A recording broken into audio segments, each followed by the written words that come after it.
Hello? Yay. Hello, everyone. Welcome, everyone here at OLX and everyone joining us remotely to the OLX Masterclass and Product. This is going to be our agenda for today. We're going to have a brief intro about me and OLX. We're going to have a few sessions on product here at OLX. Hello.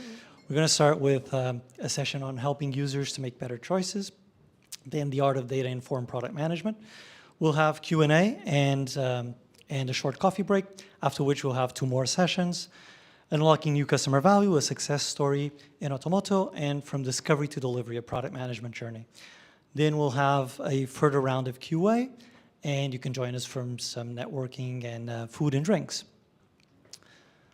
All right, you can also join us on Slido to ask any questions that you might have, and we'll answer those questions during the Q&A sessions. A little bit about me. I'm Pedro, I'm going to be your host for tonight. I am a chemical engineer, I studied biotechnology, and this thing over here is the first thing I worked with. It's called aerogels, and it's kind of like solid fog. Then I worked in aviation as an engineer. This is one of the aircraft I worked on. And after a while, 5 years, I decided to move into business. So to make things easier, I moved to Barcelona as well. That's where I did my MBA, and I started working in product. I spent 8 years in total in Barcelona, and worked in different companies, and also bought my sports car, a bit of a petrol head. Then I moved back to Lisbon, my hometown, and I took up running, hence the photo. And I am the proud father of a 4-year-old girl who does whatever she wants with that, basically.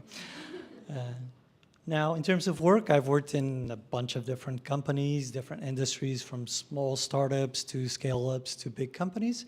And now here at OLX, I'm responsible for the mobile apps of motors, right? Now let me introduce OLX. Let's start with a few questions the OLXers can't answer, right?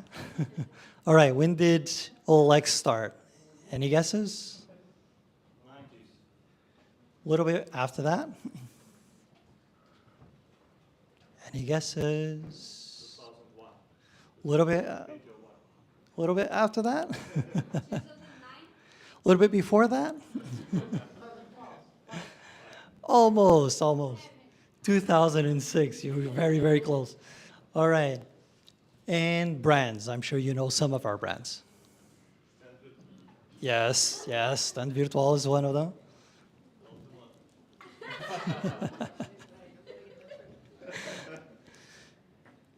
Any more?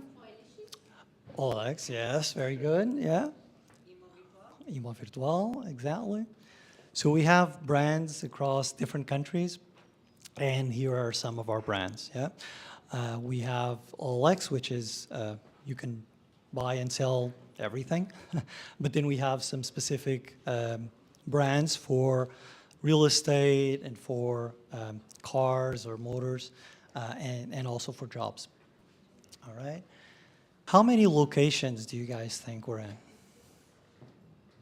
How many different offices, let's say? Any guesses?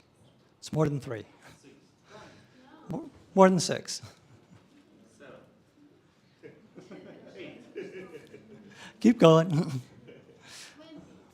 A little bit less than that, yeah? 16. Almost, one less. Yes, 15 locations. And here are some of the locations where we're at. So we spread out across the globe. All right.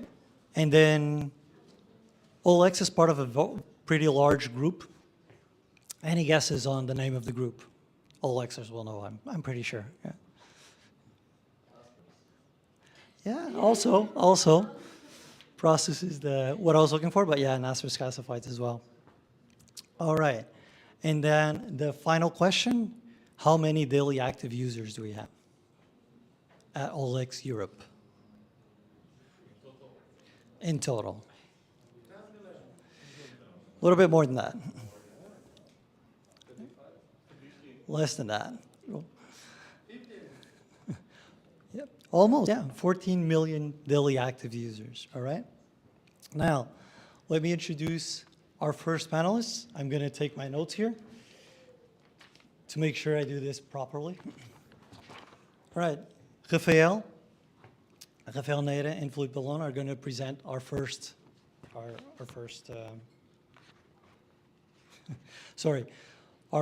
session. Rafael began designing prototypes in Microsoft Paint 30 years ago and became a product manager in 2013, switching careers for marketing after downloading his first apps on his iPhone 5. He started out working in the financial industry, launching mobile banking apps, and then moved on to the checkout of an e-commerce. For the last 3 years, he's been handling monetization at OLX Motors. Philippe is a seasoned senior product manager with over 13 years of experience in the product management field, including 2.5 years at OLX and a decade in the travel industry with LATAM and Booking.com. He's a car enthusiast and started his career as a mechanic 24 years ago. At OLX Motors, Philippe combines his passion for cars with his product management expertise. Yeah. Warm welcome to our first presenters.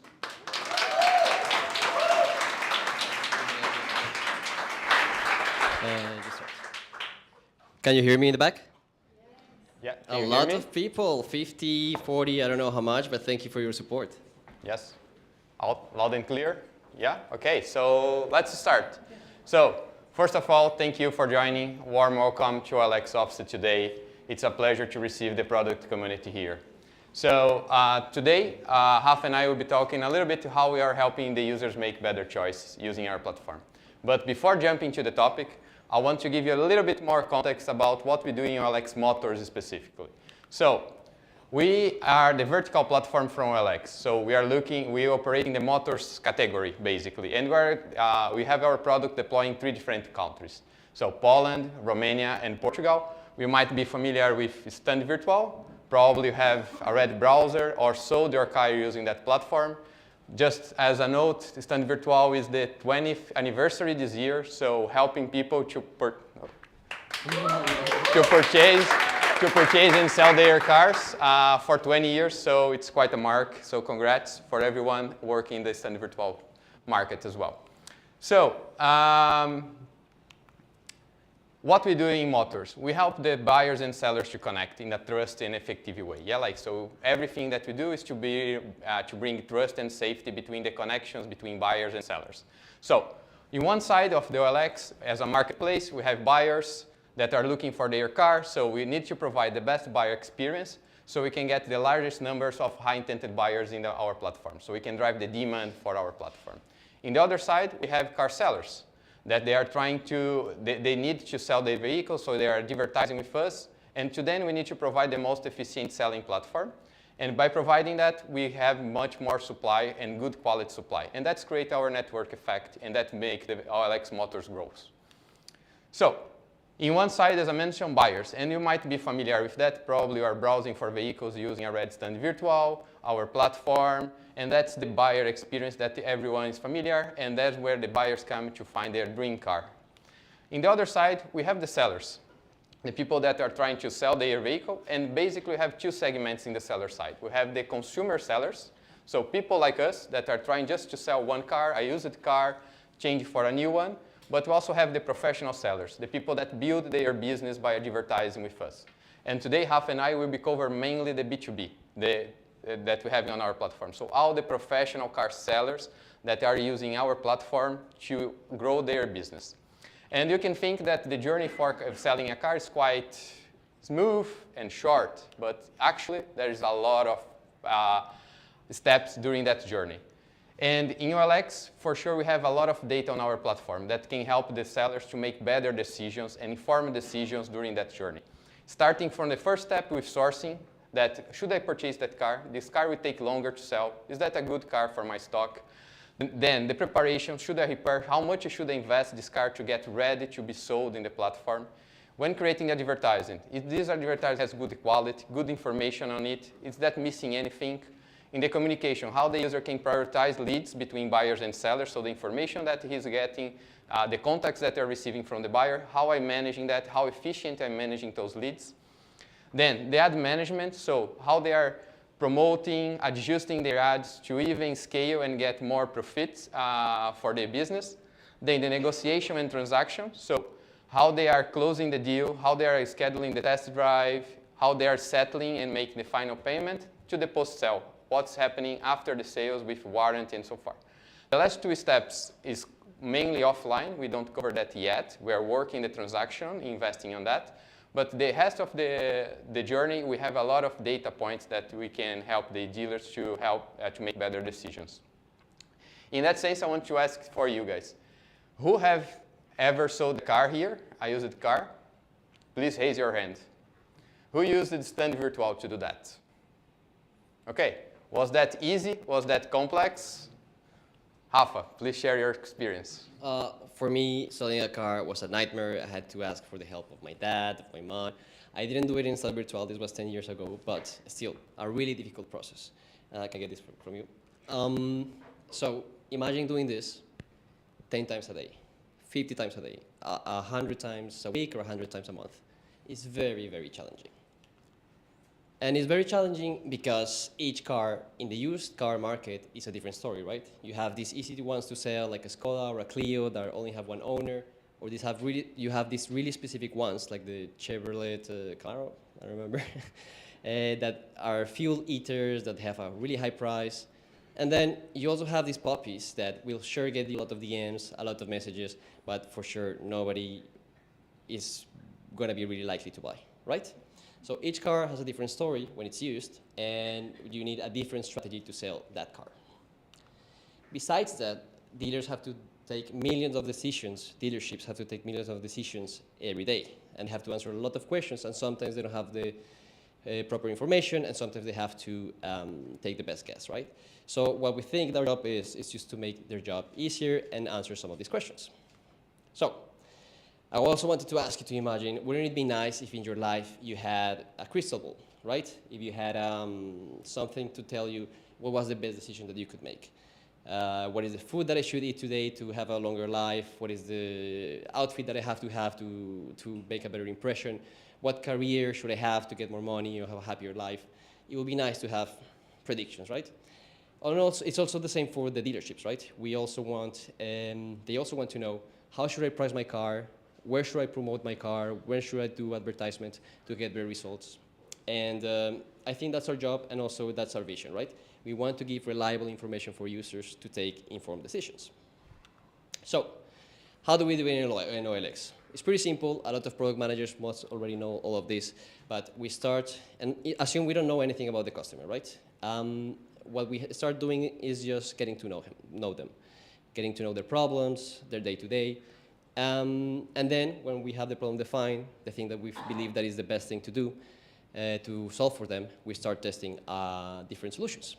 And that's the whole story, basically. So speaking of discovering the problem, the first step, we have a plethora of things that we can do. We can do customer interviews, speak with sales, go visit them, see how they see the recordings of how they behave in our platform. We can do many things. What we're going to show you right now is what we did specifically, what we discovered, and what were the solutions that we tested. We went around the world, Poland, Romania, Portugal, that's our world. We discovered many things, right? But we had to focus on a couple. And the things that we saw that were more interesting for us, for the users, and that we were more equipped, and when I say we, is our teams, more equipped to solve, were this. First, dealerships are obsessed with getting more sales, right? They want to promote, market, advertise, be the most flashy one, so they get more leads, so they sell faster. As simple as that. The second one of the most interesting, is that we want to help them to navigate the automotive market trends. What's happening in the market, how is the market behaving, and how do the dealerships have to behave also. So, first, starting with increasing the ad performance. How did we do it? The starting point, as I told you, is just talking with the customer. And wherever they are, we go to the customers and we start talking with them, right? We see how they work, how they wash their cars, how they prepare their cars, if they have pets, and if we get time to do it, we play with their pets. We see how they sell the cars, what type of cars they do, how they take decisions, and we spend a lot of time with them. Hopefully, we could do it more and more frequently. Then we start doing a little bit more of in-depth strategies. So we start with the qualitative insights, right? We do online interviews, in-depth interviews, where we try to understand what's the dealer's opinion on something and what are the frustrations, right? I love this real example where this customer was telling us, I'm obsessed with data and I don't take any decision without seeing the statistics. So he was a really professional person telling us this. I need data to make decisions, as simple as that. The second part was he told us very directly, without hesitation, I'm tired of making these decisions. I'm tired of you making me navigate your platform and guessing what I have to do. You have to tell me what promotion should I buy, and by promotions he meant how can I be higher in the search results, how can I be more flashy, how can people see more my ad. And he said, I'm tired of trying to decide, you should be the ones recommending me. And it's not only with a call, at every moment of the journey, I need to know what I should do. And he was right. So knowing these insights, we started to shape a little bit better the quantitative side, right? We get the insights and we start creating surveys. And then we have a little bit more validation in scale if this is happening to more users or not. So after all this, when we're feeling a little bit more confident, we start crafting our problem statement, important for all of us. For me, in this case, what we learned and what I think was the problem was that the users didn't know what promotion to apply, what is the best moment to apply the promotion in our platform, and what would be the impact. So basically, they posted, and then after that, they didn't know what to do. And that was a big problem. That's a little bit embarrassing for us. So once we have the problem statement craft, we start the fun stuff, right? We work with the team, with engineers, with designers, with data scientists, with 1 million people, salespeople, marketers, and we start testing ideas on what we could do to solve that problem statement. And we have many hypotheses, but based on how well we think we can solve it, the technology we have at hand, the validation and data we have behind, we choose one of these ideas. For me and for my team, it was when we should predict the number of views that they get after they post in our platform and they buy one of our promotions. So we partnered with one of the best teams that we have in the company, which is the data science team. And they had a model which was the most similar we have to a crystal ball. So they could predict exactly that. They could predict how much views they're going to get, what was going to be the performance, and that was already a big step for us.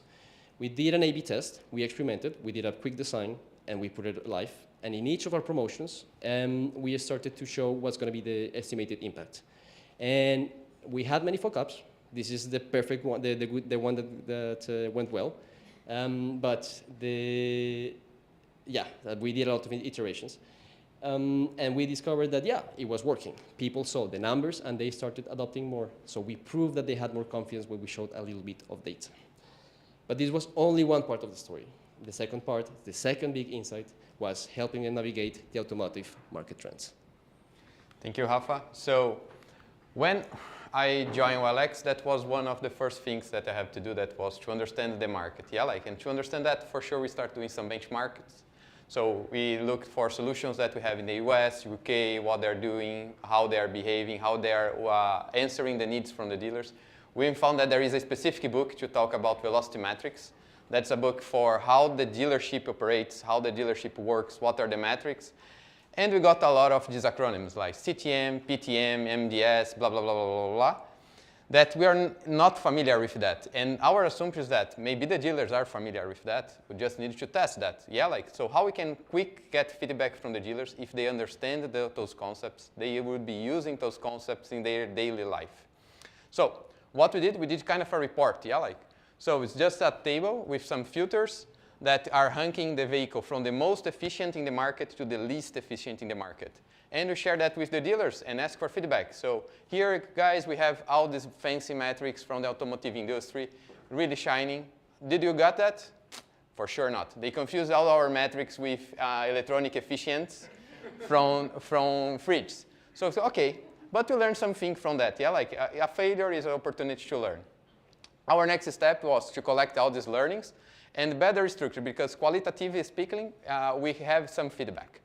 The next thing to do was, let's do a survey now, and let's ask for the user how they would be using that, how frequent they would be using that, which data more they need on that. And we did a survey to get a little bit stronger evidence. The evidence was not so strong. Yeah, like if we're talking about 50 users, it's not that. But here in OLX Motors, we have a secret weapon. That's our sales team. And specifically, each market, we have the sales team that can help us. And with the push from the sales, we could reach 600 users' answers. That's much more evidence to make a decisions based on that. So with all this information, what we realized? That the dealers do need some information to make decisions. They need our data. But they are kind of in a trap from this flow. They are thinking the same way and get always the same old results. But we need somehow to help them to break this loop so they can better organize, make more data-driven decisions, and rely less in the gut feelings and experience. They can understand better the market to stand out from the competitions. So we took a step back because they are not understanding what they're saying. And we start first with the education. So the first thing that we did was not build any product, for start incorporating those metrics in the reports that we share with the dealers and the market so they can understand and start using those informations in the daily. We start bringing that for them. We started with the Portuguese market, that there was the market that was much mature between all the three that we operated. We start with this journey. Then the next step was how we can also help the sales team to advise the user to make better decisions, because the sales team is in contact with our dealers every day. Telesales and field sales, they are the door for reaching the dealers. And we bring all this information to them, so the daily activities, they can also help us to educate all the dealers on how to operate. The next step was also part of writing a book. So Stand Virtual published a book, Nuno Castelo Branco and Daniel Rocha. They published a book only about high rotation. So that was part of our strategy also, how to teach the dealers how to use that. We even have this book available here. If you want a copy, please let me know. Happy to handle you a copy if you are in the automotive industry. Then we start with experimentation. So based on everything that we learn, all the learns from the dealers, feedback that we collect, we launched our first MVP that was Market View. We built that in 2 months with the help from data scientists, data engineering team, how to aggregate and have all this data that we have on our platform. And we launched that. And the main learning that we have from that was, okay, this new mindset will bring new results. So we could already see that the market view that we launched was helping the dealers to make better decisions, how they can improve their stock, how they can sell faster, reduce risks with stock that is holding. Because we have some cases that the vehicle is more than 1,000 days in their stock. That's true. We have some cases like that. And that's a loss for the dealer. So based on these metrics, they can already prevent the vehicle to reach that stage and adopt specific strategies. As Rafa was mentioned, each car needs their own strategy. So when you could validate and see that that MVP would scale, we decided to incorporate this information because at that time, it was an external platform. And we built that mainly to learn. Our main objective was also to deprecate that after 1 year. And we start testing how we can bring this information together with the platform. Here you can see the old experience from our website before we were working on that. It's kind of 9-nits word art design, yeah, like really exciting. And we start with some usability tests and user tests. And you test, we test again, and you fail, and you learn, and you test, and you fail, until we find our last design, that the one that we're working, and is in production. So we could here aggregate all the main data connected with the product, so everything is a single place. And when we launched this aggregated view with all the information already in the ad card, we could improve a lot the usage of the data on our platform. We could almost triple the number of dealers engaging with the information about markets and make decisions using that information. So this was one of our main learns, how to launch a product that was not ready, when the customers are not ready to receive that information, how we can teach them, step up, and help them to make better decisions. So before closing, some takeaways that could be applied to any market that will be working. Mainly focus on our learnings with B2B, but there are eight items that, if you want to take something from this presentation, would be these 8 items. So the first one, the data needs to be contextual, needs to be connected with the product. at the hand of the user when they are making decisions. This is the landing page when the user logs on our platform. When they enter, they see every time that information. It gets connected with something that he knows, that the car. The second one, we need to, when we are doing recommendations, that needs to be time-bounded. If you have a vehicle for 30 days, it's different to have a vehicle 120 days in the platform. So the strategy needs to change, the recommendations need to adapt to the context of the time that the vehicle is advertised. The next one, the items needs to be actionable. So we need to tell the user what we want him to do, and we need to have a clear CTA. We have to avoid having asking him to make many analyses. We need to say, do that to achieve what we're telling you. And specifically lead them to, ideally, they just need to click save, even the change we already did for him. Next, about transparency. Sometimes we have some aggregated data to help the buyers and sellers to understand what's happening in the market. So this case is about the price. So we have a price evaluation mechanism that shows if the vehicle is below, in, or above the market, the price. But if you show only the widget about this vaca kihi that we have there, it's hard to the user to understand. So we need to provide a little bit more information, how that's calculated, so that we can build trust and generate more engagement from the user, and then we'll follow our recommendations later on. So just saying that's below, they will not understand why that's happening. So we need to bring all this context together. Thank you. What other, hello? Yeah. What other best practices do we have for recommendations? One important thing is to be able to measure the impact, right? Before you give the recommendation, try to include some statistics that justify what the user should do, and also after demonstrate in a statistics or an after message saying, because you took a recommendation, this happened, and this is the metric that you moved. Also, at some point, we found out we have many recommendations, and some of them work together. Some of them complement each other. So when you reach this point, you can also integrate recommendations for a more powerful effect. In this case, we were giving some market recommendations like your car is being in stock for too long. And then the other one was the suggestion, either decrease the price or buy a promotion, so more dealers buy it, more buyers see it, and then you can sell faster.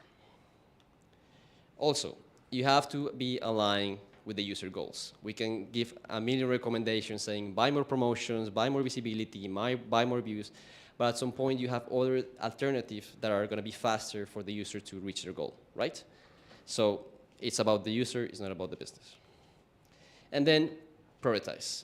It's going to be really annoying if you have somebody telling you, do this, change this, do that. So prioritize the top 3 opportunities, the opportunities that have a bigger impact, instead of telling them, do this again and again. So what we believe is that we are not perfect. We're not doing this all the time. But we believe that these are the best practices that we discovered throughout the journey, and that us and any marketplace, if they apply it, they will gain the trust of the user, which is the most important for us in OLX. Thank you very much.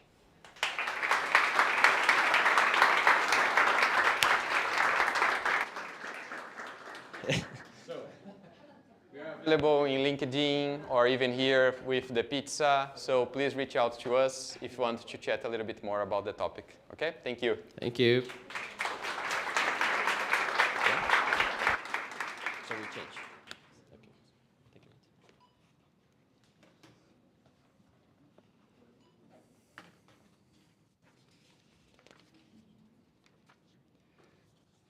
All right.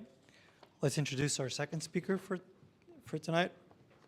Margarida is a lead product manager here at OLX. She has more than 11 years of experience, six of which in product management. Prior to moving to OLX, Margarida worked in fast-growing B2B startup where she led the product AI area. Before moving into product management, Margarida worked as a data scientist and data science manager. She loves the opportunity to merge both domains. She'll tell us all about the art of data-informed product management. Please welcome Margarida.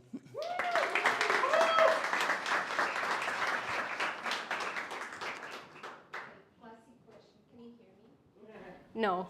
No? Yeah, now. Yay. All right. It's always a bit awkward when people tell your buyer, right, that you wrote and you're like, Okay.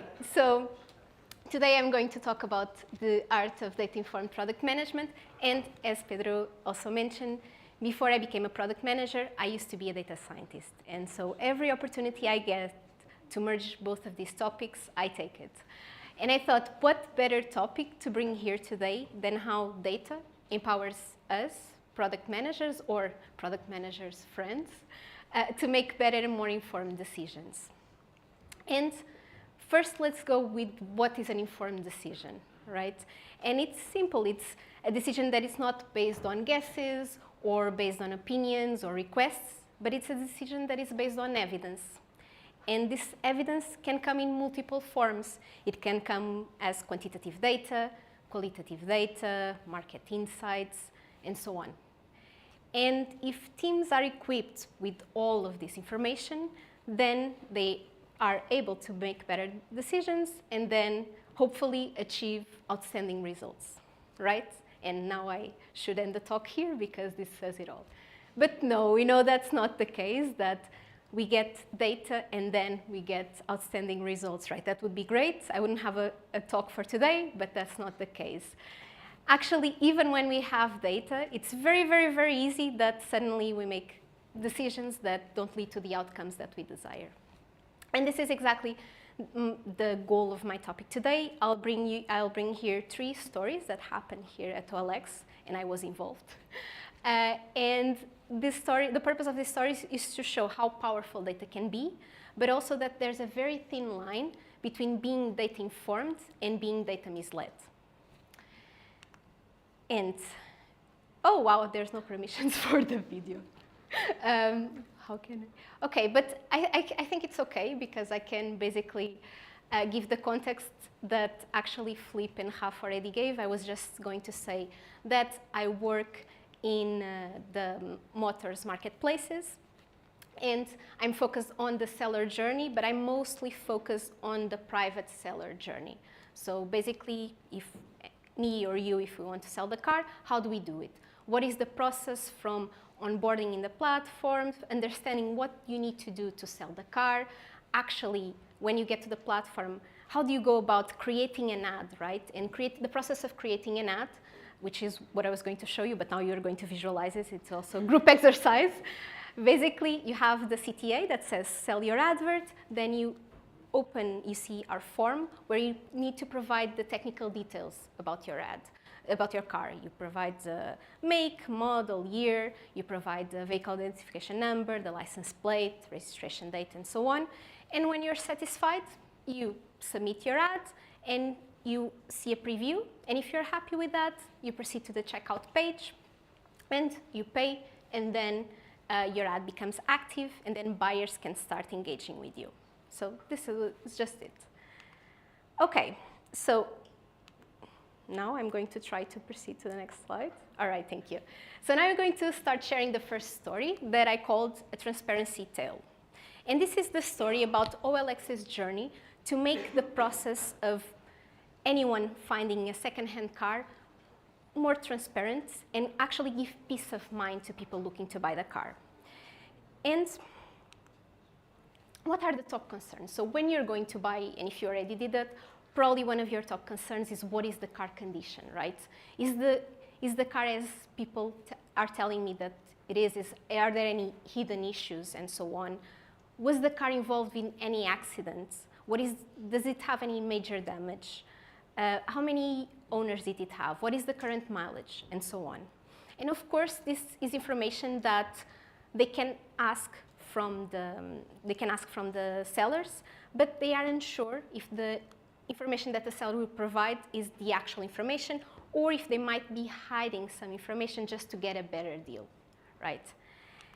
And this is where we come in, because at OLX we are a neutral party, and we can help mediate this negotiation between both parties.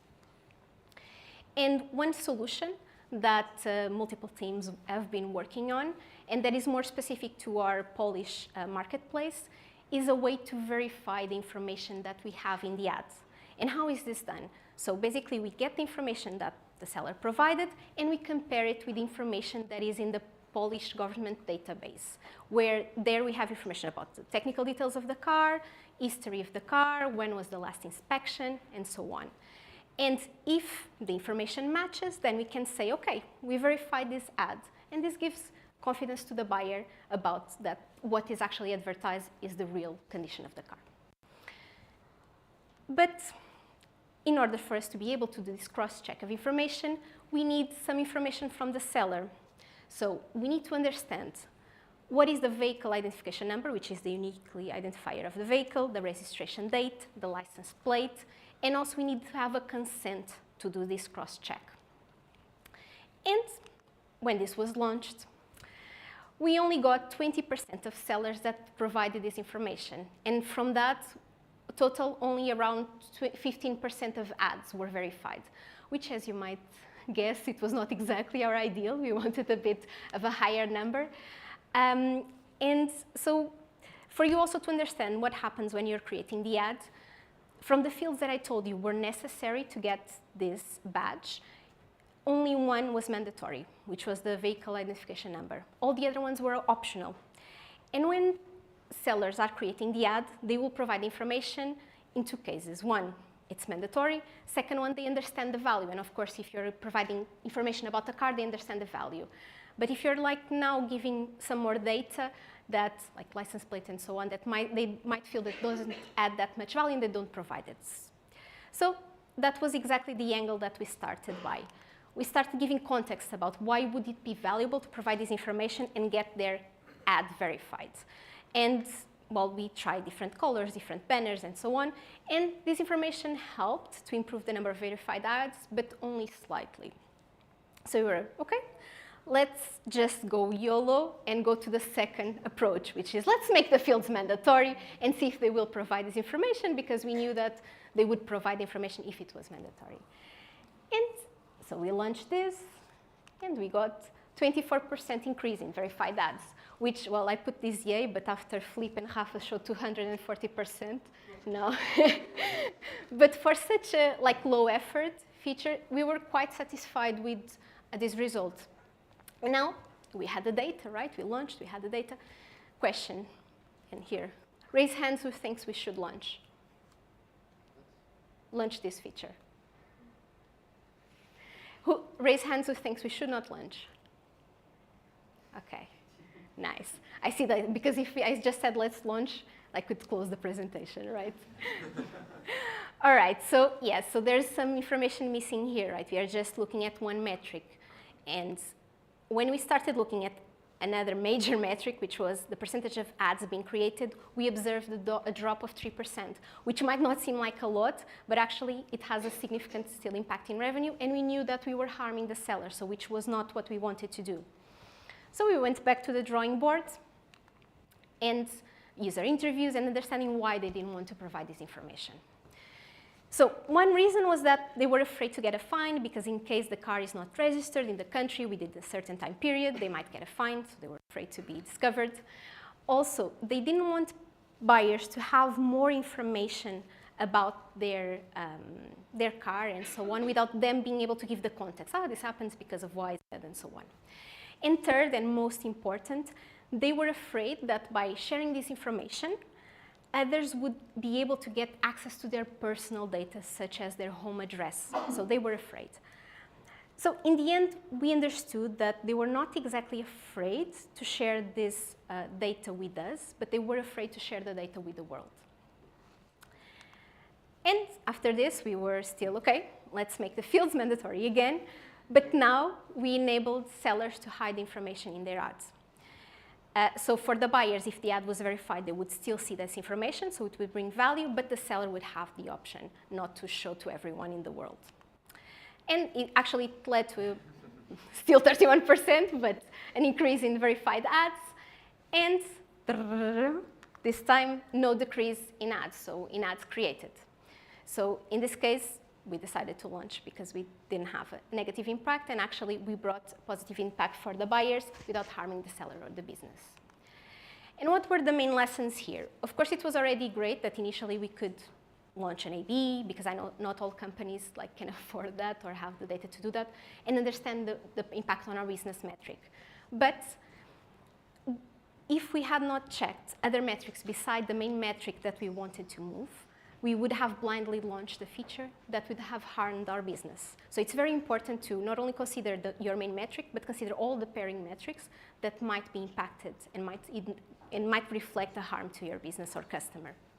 The second one, very important to complement quantitative data with qualitative data, because we could have just tried to continue making some tests and changing some of the information and so on, but it was understanding why that they didn't want to share and the fact that they could share with us that enabled us to develop a solution that still provided more verified ads to the buyers without harming the sellers nor the business. And this ends story one. I can breathe out. I know it's a lot. And the second story is You Almost Tricked Me, which is I was getting creative with the names. And this is the story about our journey to reduce the complexity of the form that we have to create an advert in our platform. Because one of the great things about our platform is that ads and cars have a lot of information. You have a lot of technical details. You have information about fuel consumption, CO2 emissions, and so on. And this is great for someone who is looking to buy a car. But it can be a bit overwhelming if you're selling a car and suddenly you need to provide all of this information, mainly if you go to a form that is, like, as you can see here very well, has a lot of information that you need to provide. And so we were also getting this feedback from customers, and we decided to reduce the complexity and to only show the main information that was needed to create an ad at the first glance. So sellers would be able to add more information, but they wouldn't see all the information at once. So they could do at their own pace without being overwhelmed. And we thought, okay, this is a quick win. We already got feedback that form is complex, and we have users dropping and so on, and we launched it. But we got inconclusive results, which was, well, this happens often, but it's always sad when it happens. And we got inconclusive results, and we were a bit surprised because, again, we had already some feedback that this complexity was a problem. So we decided to go deeper and understand why. And we discovered there were two main reasons or issues that were leading to this. So first, we had launched this experiment via A/B test. We discovered that in variant A, we had some outliers. So you have some sellers that sell a lot of cars at once. And in variant A, we had more of those sellers and actually selling a very high number of cars. And one of the metrics that we were monitoring was the average number of ads per user. And when you're comparing this, variant A versus variant B, the results were quite similar and they were inconclusive. So one of the lessons were, okay, we had to remove the outliers. Second one, which was, we were very focused on the conversion from the moment that a seller goes to the posting form and to the moment populates the information and submits the ad, which means that completed information and goes to the checkout page. And here, we didn't have an increase of people that were doing this journey. But we were missing one part, which was that you could also save the draft in the form. And when we decided to look into this, we observed that we had an increase of 13% of users saving the draft. And here our main hypothesis is that people that before would go there, be overwhelmed, and drop the flow, would now go there, already populate some information, and save it as draft. So now we were equipped with this new information. What did we do? We removed the outliers, and we now mapped these both flows, conversion considering both flows. And yes, in this case, we did improve an increase in conversion in the posting, which still yielded also a nice uplift in revenue for the company. And this would not have happened if we had not gone deeper into this and tried to understand a bit better and just like, okay, inconclusive results, let's move on to the next experiment. So what are the main lessons here, which is when we are measuring, we need to consider all the flows, even the ones that maybe we thought, oh, these for sure are not going to be impacted, we might be wrong. So we need to map them and consider them. And the other one is that we need to be careful with the outliers, so really look deep into the data and see if there's any information that might be skewing your data. this concludes story number 2. Let's go to story number 3. Story number 3, accidents happen. And this is just a bragging slide to say that I like Teresa Torres. And if you don't know her, check her blog and her book. And we really liked her opportunity tree. I'm not going through this opportunity tree. I just wanted to say that we had a goal, which was to increase the number of ads in our platform of listings from private sellers. And we were trying to understand what were the opportunities to achieve that goal. And one of the opportunities that we identified was improving the funnel from the moment that someone starts creating the ad or showing intent to create an ad, which is clicking on that blue CTA, until the moment that they actually complete and pay for the ad.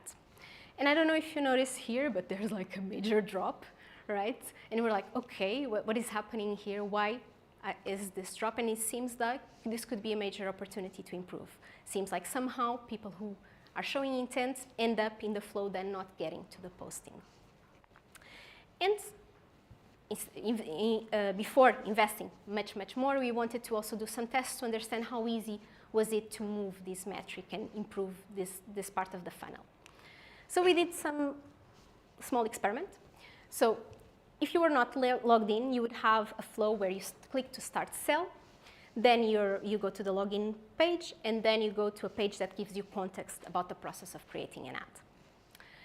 What we did was just change the order. So basically now you click to sell, you have the context about selling the ad, and only then you log in. And just by doing this, it was quite a quick one, we were able to get 15% increase in conversion for this flow with minimal effort. So it showed us that, okay, there's an opportunity here to go deeper and to invest and try to understand this a bit better. And we continued the discovery process. At the same time, we are continuing to monitor the metric that showed us conversion from the moment that someone clicked on the blue button intent to sell to the moment that they paid. And we saw that the metric was starting to drop, the conversion was starting to drop, and it was not clear why, because we didn't do anything that could harm this metric, or we didn't launch anything at the time. So we went deeper, we broke down the metric in numerator and denominator, so number of intents to sell and number of ads created. The ads created is the yellow one, and you can see it's stable. And intents to sell was increasing, and we were still unclear why. There was nothing launched at the time. And so what we did was we tried to understand if, observe the different entry points and sell, if the pattern changed in any of them. We started looking at videos from, we use HR, and we understood, or we realized that by the time that we saw that drop, there was a feature that was launched by another team in which when you would favorite an ad, you would get asked to log in. So you'd get a login wall. And when you clicked because if you didn't want to log in and you clicked on the cross, and if you double-clicked on that cross, you would click on the blue button that says Start Selling because there was an overlay. Yes, it was fun. And we're like, okay. But is this an isolated instance, or is this something that is more spread out across our platform? And we were like, fingers crossed, this is just an isolated instance. It was not, as you can imagine. So there was another one, which, and this is just 2 examples, but there was another one which is in the burger menu in mobile. If you double click on it, you click on this red button that actually also says Start Selling.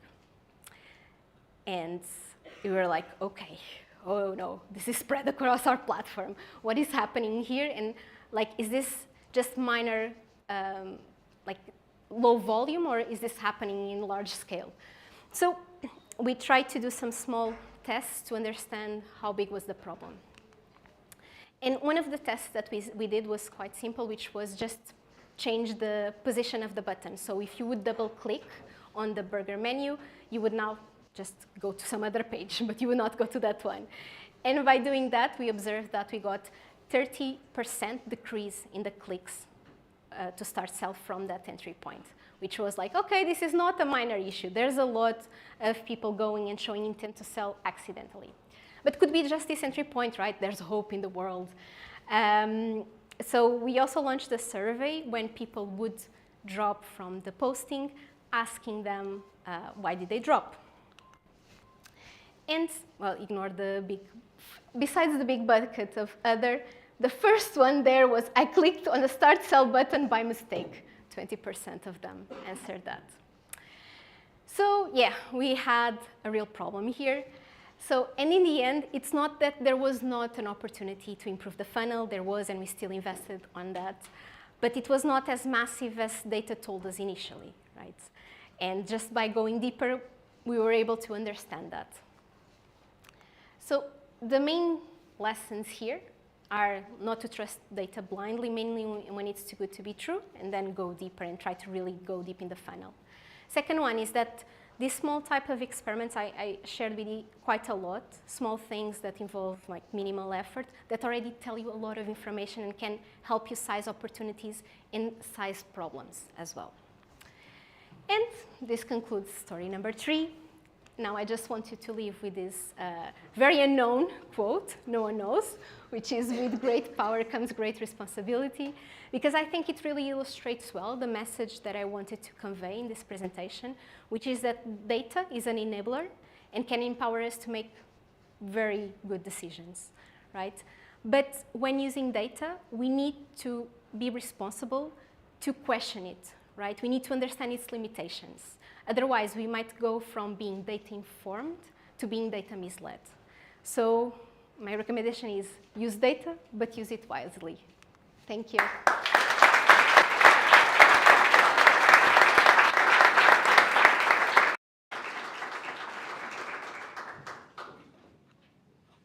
Thanks, everyone.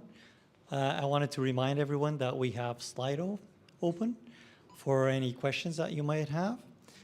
We have also, if anybody here in the audience has any questions for one of our speakers, Philippe, Rafa, or Margarida, please do so, because we have a really cool microphone I want to test out.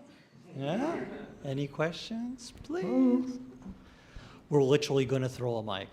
So, questions? All right. Let's start with a question from Slido. How do you manage the optimum point of too many bumps, earning money, and not ruining the user experience? Who wants to take this one? Hi. Maybe to give context, this must have been posted by a OLXer, because they know what bumps is. So bumps is when in your listing page, in your search results, you buy something to bring it to the top, right? Bump it up. Sometimes, theoretically, if everyone buy bumps, right, you know, nobody's going to be at the top, right? We haven't reached that point. We have a lot of ads, yes, but at the end, there's not too many bumps that the experience is annoying. Nevertheless, I'm not going to answer by OLX, but in general, right? If many people are fighting for top position, you can either play with price, right? You can create some scarcity, and also you can have parallel streams of listing page, right? For example, if you have many, how do you say, people competing for the same spot, you can show personalized to many buyers the top result, not always being the same. What I mean is that we can put different cars for different people that navigate our platform on the top. But right now, we don't have that many bumps happening in our platform, right? We don't have to get worried about this. We measure, right, how annoying it is, what is the rate of renewal of the ads.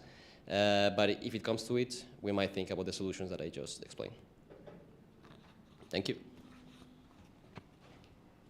All right, any questions from here? Because this is the mic that we want to throw, right? Just saying, yeah? Any questions? Yeah, here we go. All right, here we go.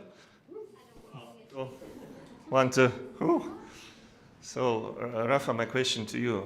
How you did guys to decide to optimize for ad views, not for example, contacts for the seller? So is it still the most important metrics for the business customers? So they're still focused on ad views rather than the number of contacts? That was from your case that you shared. Yeah, no, any buyer and in Motors or OLX or whatever marketplace, they want more contacts, right? More sales. We have to also share or like analyze the balance between what we're capable of delivering, right? And also, yeah, like the easiest thing to explain to the user. Right now, we are not in a point where we can promise absolutely you're going to get 100 leads, right? We're testing this model. We're testing this model, and we're saying, like, for now, we can get you this many views. For now, we can get you this many clicks to your ad, which is the second point, right? First views, then clicks. And the next step, naturally, is going to be leads and sales. Stay tuned. It's going to be, we're trying to do this kind of things. So first iteration that already works. Yeah. Cool. Yeah. Thank you.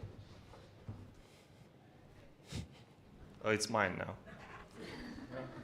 All right, let's take a question now from Slido then.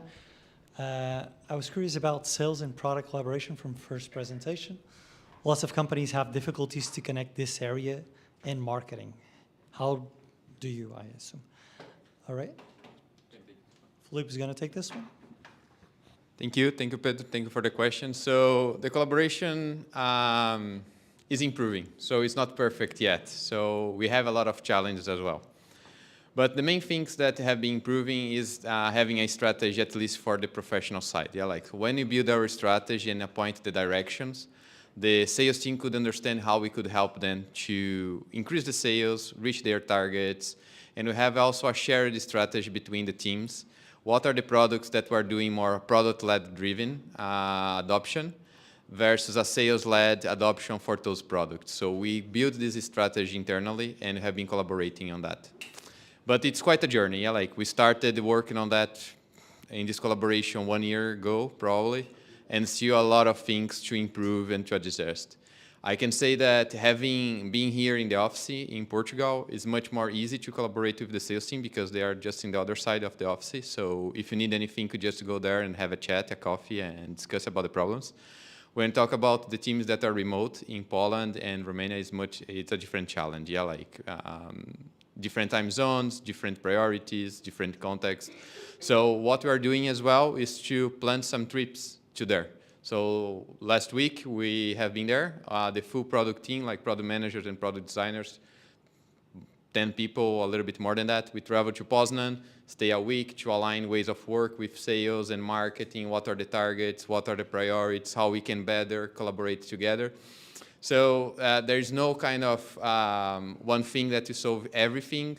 It's kind of pushing the people, collaboration, communication, and getting closer with and aligning priorities. I think that are the main topics. Do you want to say something? No, perfect.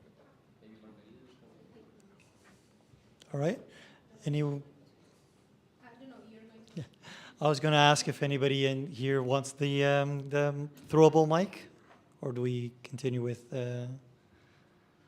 links from Slido? All right. Let's go into Slido then. This one's from Margarita, I think. Yeah. Yeah. Okay, which mic should I use? No? This one. Okay, good. Okay, so first maybe just say, like, given the context that I said, main metrics that we usually look is number of ads created, also the conversion, the different parts of the funnel, the conversion, and also errors to understand like where user is failing on the journey and so on. But to be honest, this only gives us hint of what might be wrong. And then when we want to go deeper, usually we don't have standard dashboards. Sometimes we then add, we learn the hard way, right, of metrics that we should be monitoring. But this is usually the case. We have the main metrics that we try to use to debug, and then we go deeper with our analytics team. In terms of then starting looking for new opportunities, actually, usually these dashboards are not the starting point because the new opportunities, usually we are not measuring yet the value and the conversion and so on. In this opportunity tree that I was showing, there was a lot of information that was not in any dashboard. So for example, we were trying to see if we were going to invest more on a new category instead of cars and the current categories. Try to look into data insights, market insights, how many vehicles of a certain type are in circulation and so on.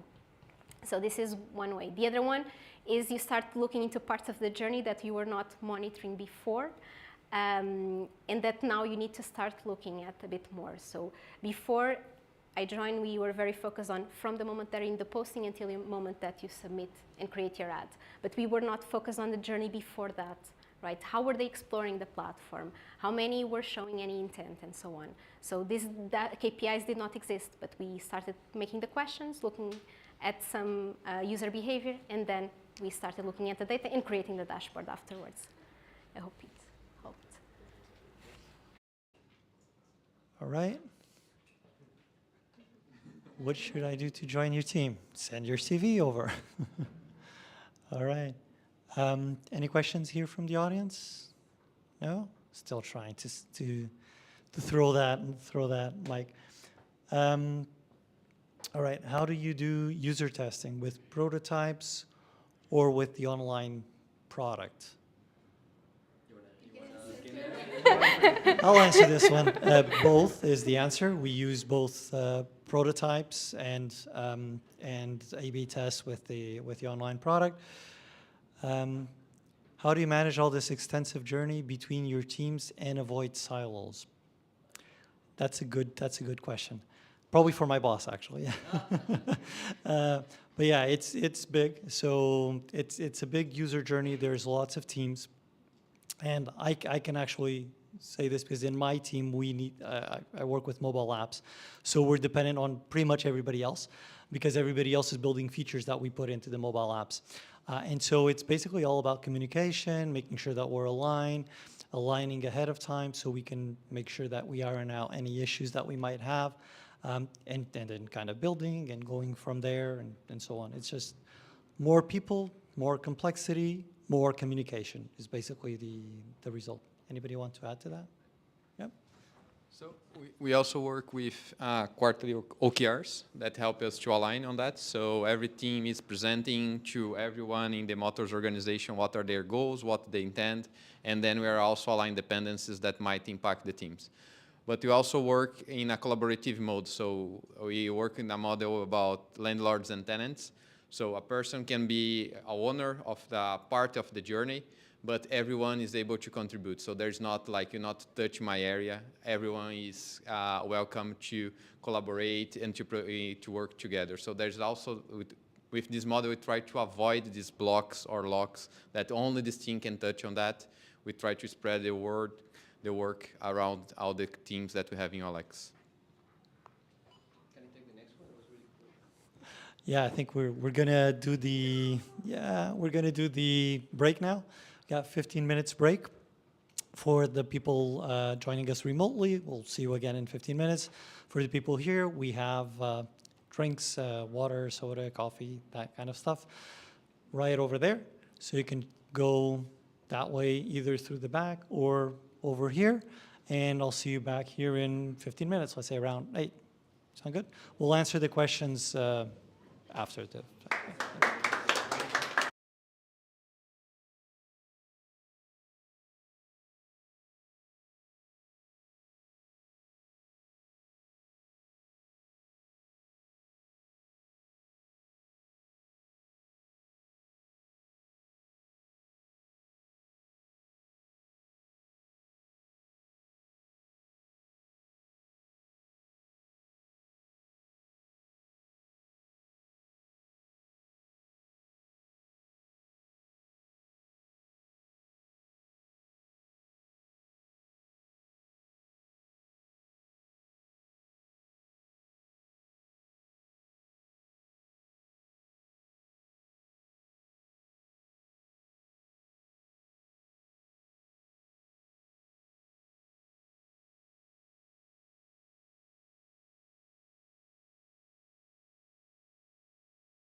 All right, welcome back, everyone. Hope the pizza's good. I haven't tried it yet, but cool.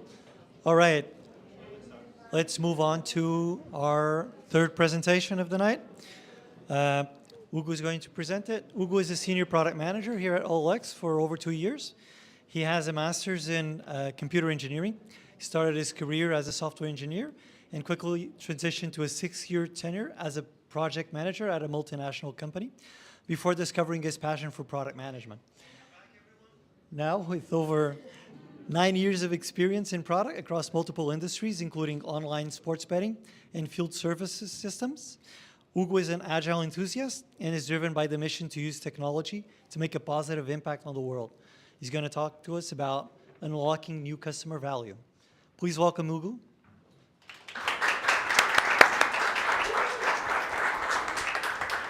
Hello, everyone. Hope you're getting a really good night with us. Really thrilled to be here with you. I see that many people are already eating pizza and having some drinks. That's awesome. Please go full journey back home. Let's do an energy check levels, okay? So let me just get my click thingy.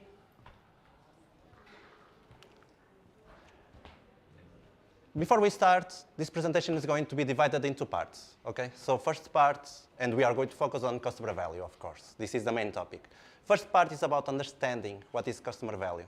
Second part is about discovering new ways or new strategies to unlock this customer value, okay? This will be a contextual presentation because we work in motors, in OLX, of course, but I want to make it as generic as possible so that you guys can apply it to your own situation.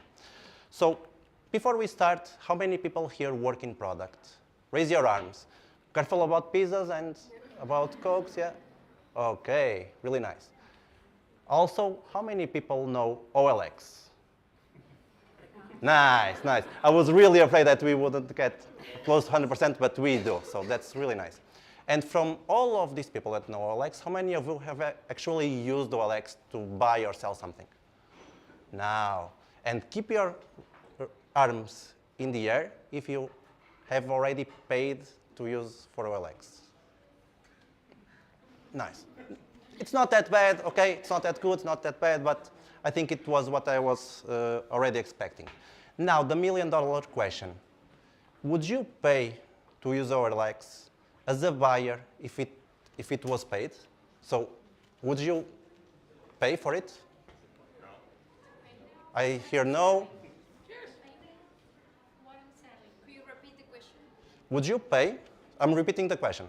Would you pay to use OLX as a buyer to buy something? No, it depends. It depends on the services, right? This is where we introduce customer value, okay? I am an engineer, as Pedro mentioned, right? And I like to think about things in a very simplistic way.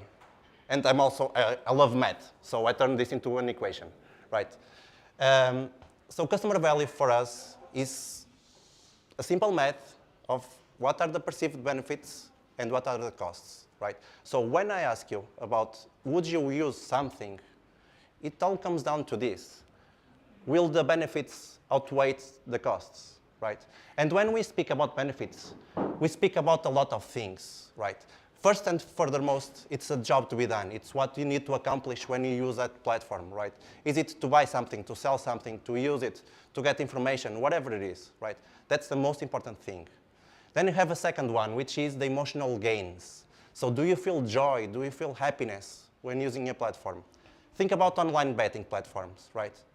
What you need to accomplish is feeling thrilled, feeling excitement about that. And then the third aspect that is really important as well is the social benefits.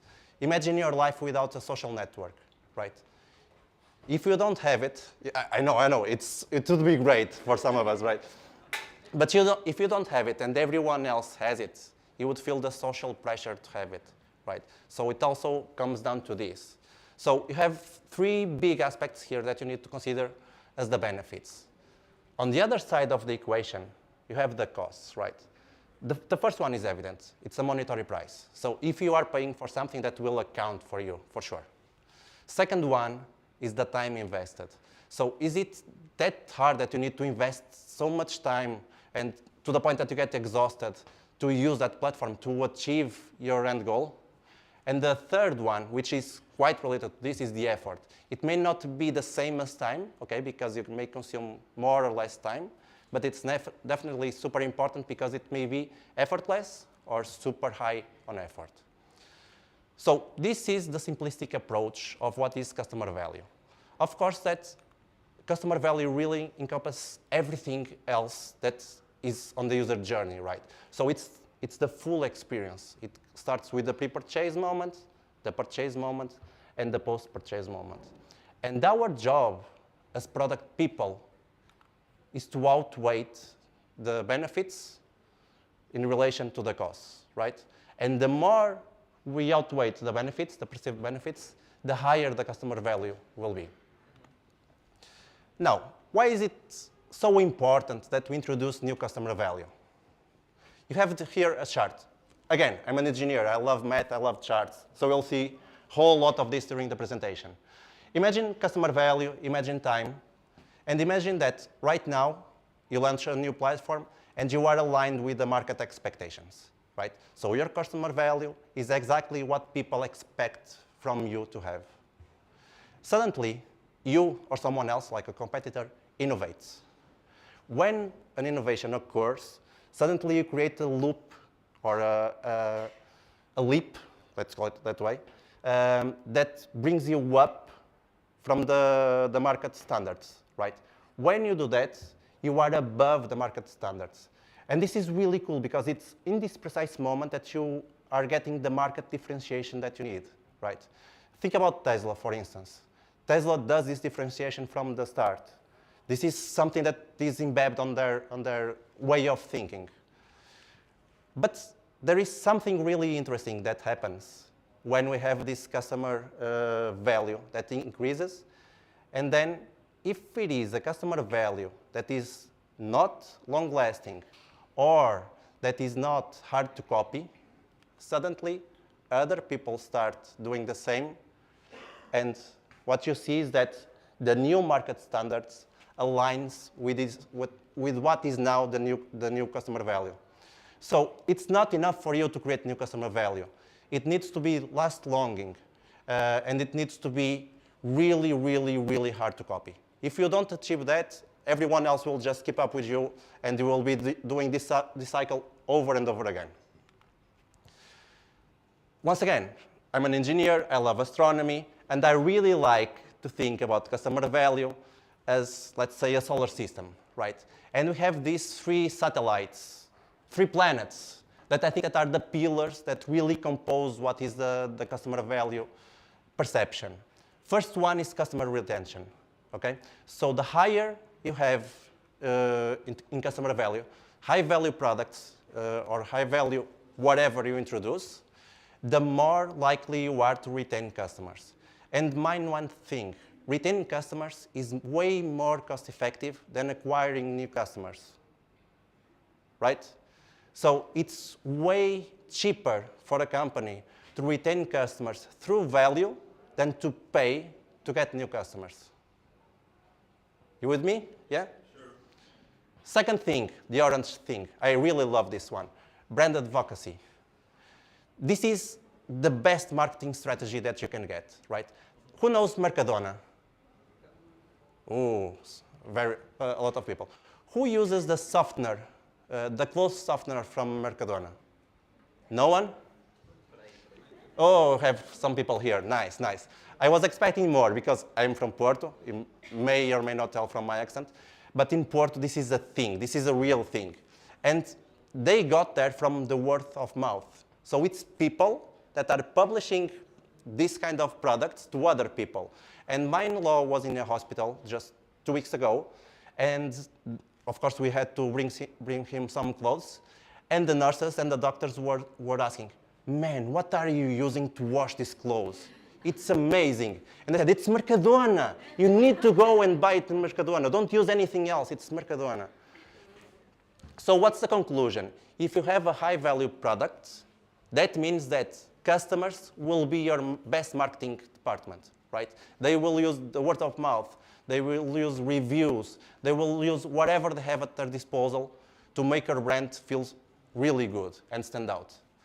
Last but not least, we have another satellite, which is market differentiation. So once again, coming back to Tesla, for instance. Think about Tesla. From the beginning, Tesla did not aim to be the leader in the market. Now they are in electric cars, in many markets, not yet in total sales, but they had something that completely differentiated them from all the others, which was the cutting edge technology, right? Tesla was completely different from anything that we saw. And this is amazing because once they did that, they enhanced their customer value to levels that were not seen in the automotive market. So this is amazing, and it's this effect that we really need to strive for. And the funny part is that when we combine all of these three pillars, we reach to something that should be our holy grail. I actually have a poster in my home, in my office, about this holy grail.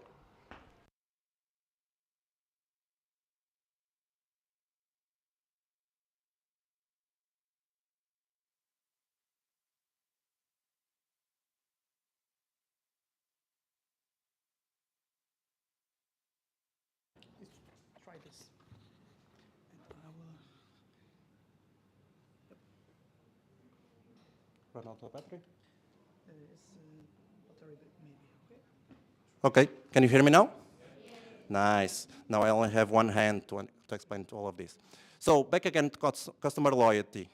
This is the holy grail for the product manager, right? Because once you have customer loyalty, you have everything. You have all orbit. Again, can you hear me now? Is someone sabotaging me? No?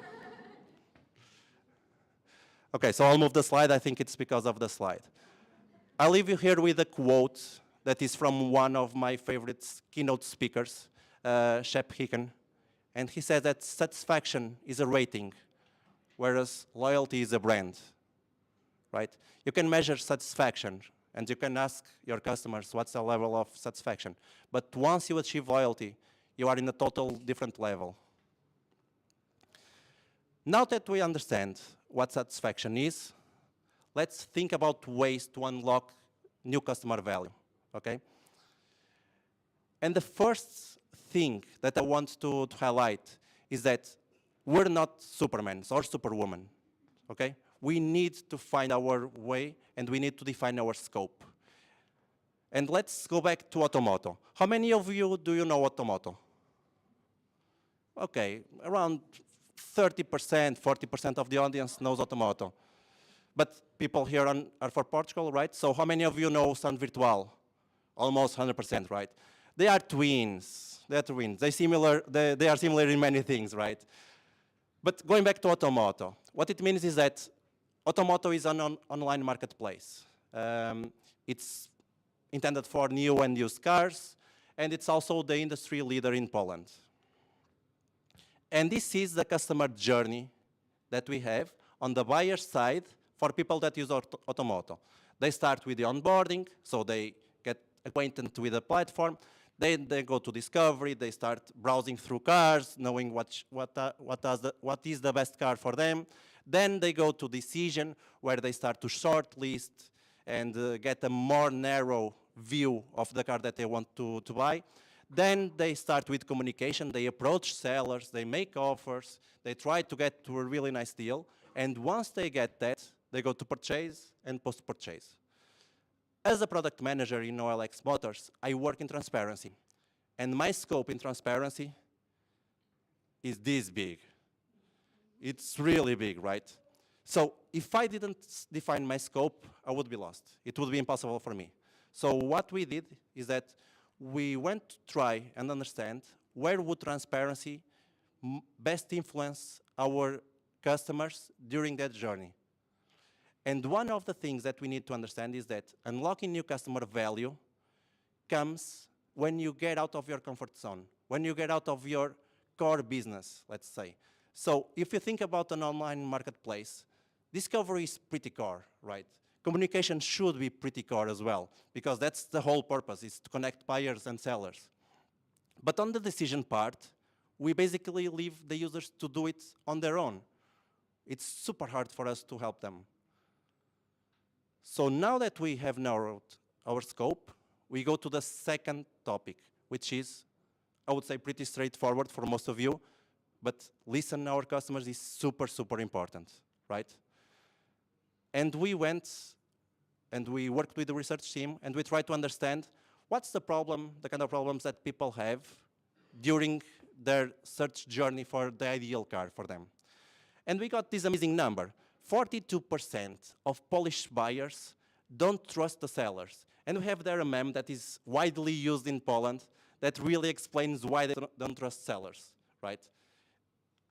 Another big number is that 55% of Polish buyers are super worried about the true condition of the car. And this is, in fact, a problem that we already acknowledge in OLX, which we call the information asymmetry. So the seller knows more than the buyer. And the only way that the buyer has to know more information from the vehicle is asking the seller, right? So he can believe or not believe, and that's it. No other ways. So we started thinking, okay, would there be any way that we could help customers to better decide and to have more information about the vehicle? And we went deeper.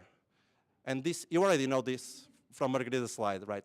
But we asked customers what would be their top 5 concerns when choosing a second-hand car in Automoto. And 78% said it's car condition. 78. And we went even further, and we asked, inside car condition, what would be the main concerns for you? And they said the need for repairs and the technical condition. So now we finally get enough clarity to understand how could we help them. And we started to think about new ways. And we had this idea, okay, so what if we could create a service that would be led by Automoto, in which someone from Automoto, let's call it an expert, could check the car for you and give you some information about that car. So notice that we just passed from our problem statement to formulating a hypothesis, right? And we measure. Who here knows what factor test is? Right. Who loves factor test? I hate it. I need to be honest. I hate it, especially when I'm the tester. I really hate the test. But I do admit that it's super useful. So we started with this almost non-existent cost test for us to measure the appetite from the people that use our platform. And guess what? We have 541% increase in interest when compared to another section that was on the same page, on the same place. This is huge. This is amazing, right? So this was telling us that we have something there. There's something worth exploring further. And we got to the next step. So leveraging strategic alliances or strategic collaborations is key when you try to get out of your core business. Remember, once again, unlocking new customer value is when you get out of your core business, right? So you go to areas that you are not offering until now that could add value to your core business. And I think you already saw a slide quite similar to this one. You know, OLX Group is huge. We have so many locations and so many brands. And we actually find out one very interesting thing. We have a company inside the group that's called Click that has a very interesting thing that's called the Digital Vehicle Passport, the DVP. And within the business model, what they do is they buy cars from sellers, then they prepare those cars, so they clean that up, they fix them, whatever, and then they get an expert, let's call it inspector, that goes and checks that car and produces this DVP. Basically, by doing this, and we got, again, our research team working on this, we could understand that when people buy cars from Click, they are actually buying it out of trust, right? They are doing it, even if it's more expensive, they would buy it. So I love this last claim. This came from our research. They were buying trust, right?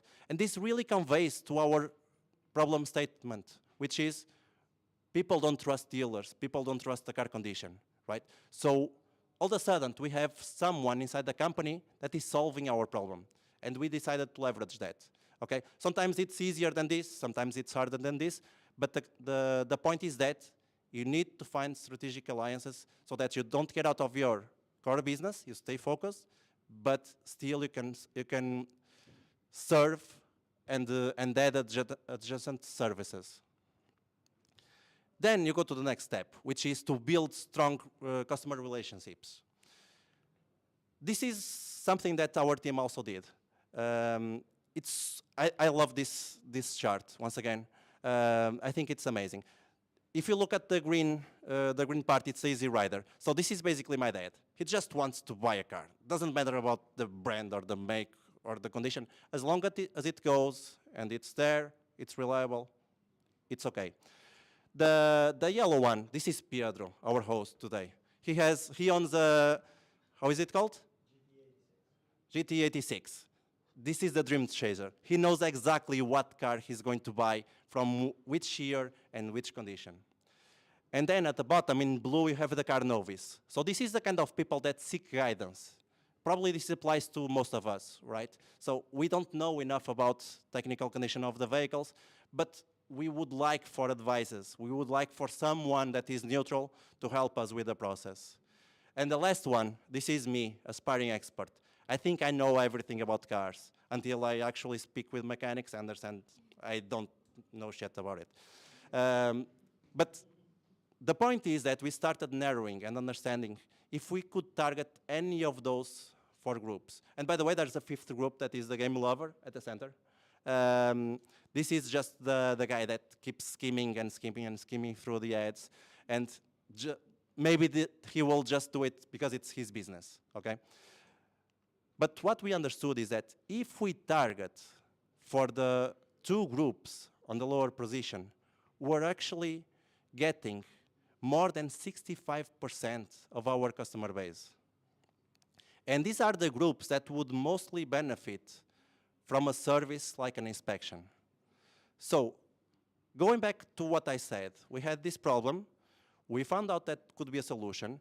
We got a way to get a solution. And now we know that within our customer base, 65% or more could benefit from it. And we already tested it, and it told on the same way. So what did we do? Did we launch or not? Who's with me? Should we launch? Not a lot of people convinced, but that's what we did.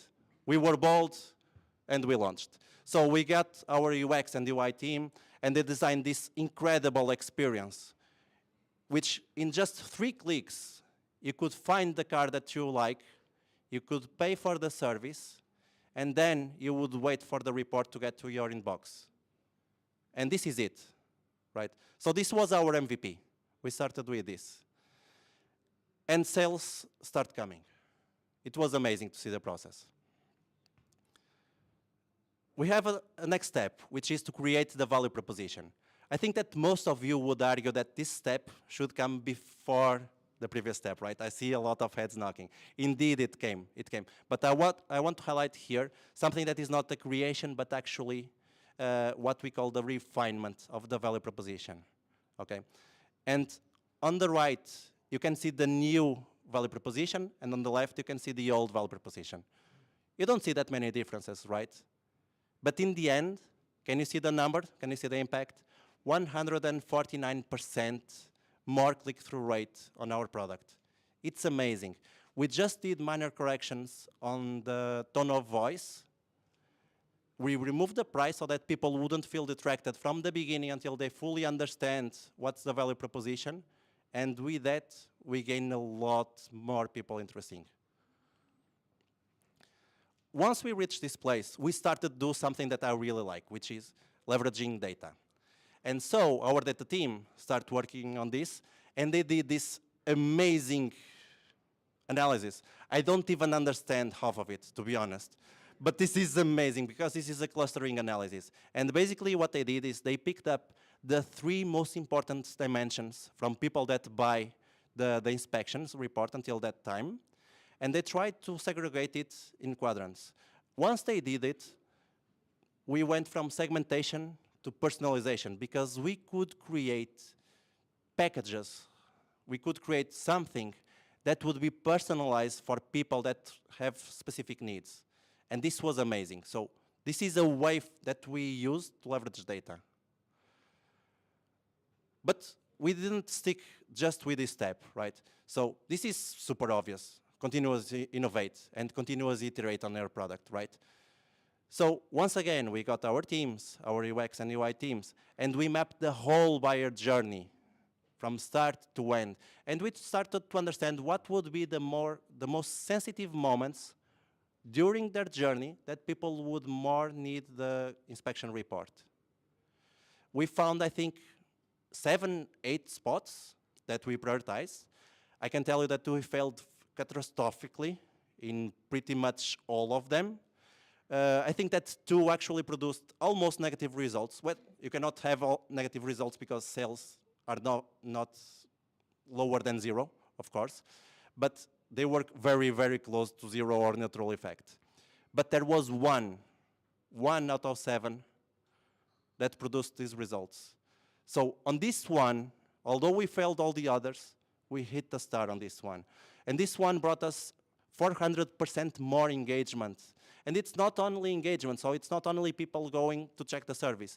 It's almost doubling sales. This is truly amazing, right? Because this is the kind of stuff that we all recognize the value, but we're not often doing it. Last but not least, remember to measure your success. And more important, to celebrate, right? So 1 year has passed since we launched the service in Poland.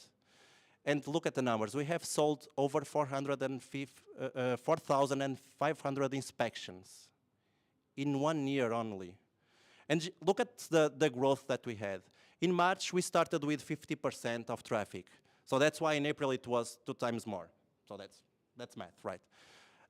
But looked at in May, we kept the same pace, 2 times more. So people were getting more aware of the service, and they were buying more. And even in June, it continued to grow until it kind of stabilized, but it's continued with an upwards tendency. And if you look at the right, we also have evidence that the service is scaling because we are covering pretty much the whole territory in Poland, right? We have already close to 390 cities in Poland, which is amazing. And you can see that it's from north to south and west from east. It's really amazing. Another barometer that we really use to measure our success is what we call feedback loops, which is no more than customer satisfaction.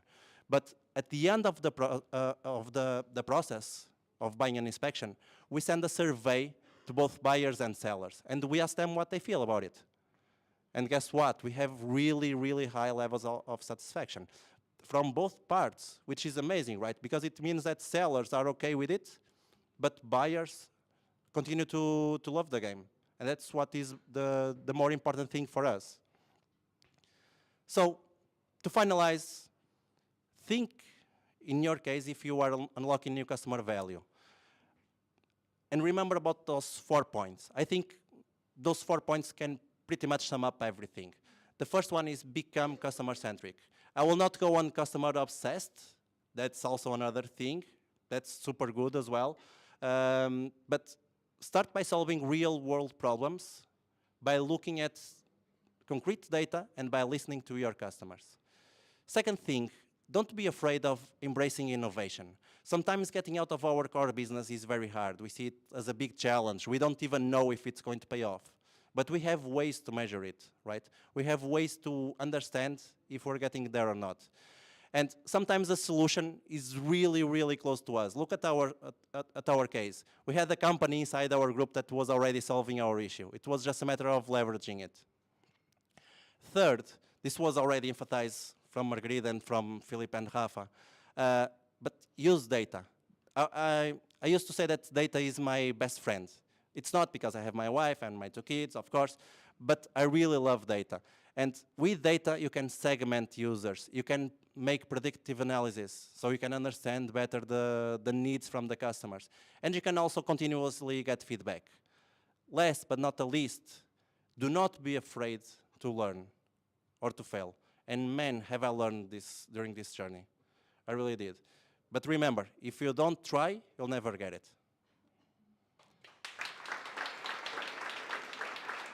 Thank you so much.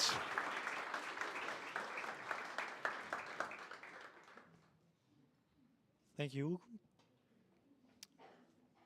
All right. Now we're on to our final presentation. Everybody with me? Yeah? All good? All right.